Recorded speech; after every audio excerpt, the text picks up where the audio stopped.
Другим новостям: поддержка предпринимательства на всех уровнях власти, от федеральной до местной. В столице республики состоялся форум предпринимателей Якутии.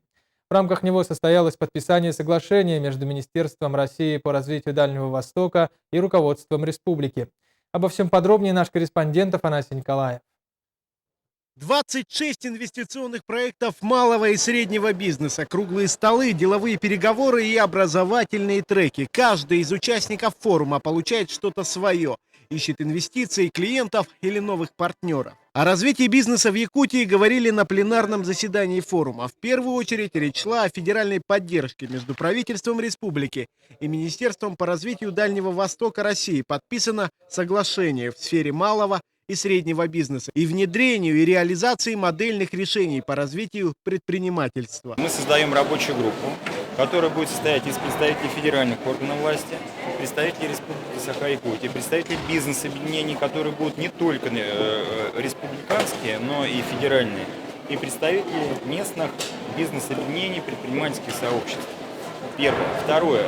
Мы подготовим конкретный документ, который будет называться «Дорожная карта» или план мероприятий пошаговых по внедрению этих лучших модельных решений. Для поддержки бизнеса в Якутии использовались инструменты налоговой поддержки, бюджетных субсидий, инвестиций начинающим предпринимателям. Сейчас, как отметил Егор Борисов, необходимо убирать бюрократические препоны. Дальше мы сегодня должны вести работу по упрощению получения разрешений на те или иные виды деятельности. Вот с этой точки зрения, по всем этим направлениям, которые у нас было, мы их будем развивать, мы их будем дальше двигать. Об уровне господдержки говорит тот факт, что в данный момент республика в сфере бизнеса лидер на Дальнем Востоке России.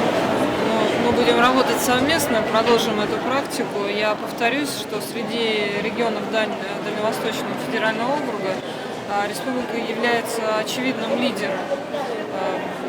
Те же бизнес-инкубаторы существуют только в ней, но это же речь идет об определенном уровне внимания и желания заниматься этой проблемой. Работа форума предпринимателей Якутии и подписанное соглашение с федеральным центром должны дать еще один толчок развитию бизнеса в регионе, а значит и росту экономики республики в целом. Афанасий Николаев, Джир Березкин, НВК Саха, Якутск.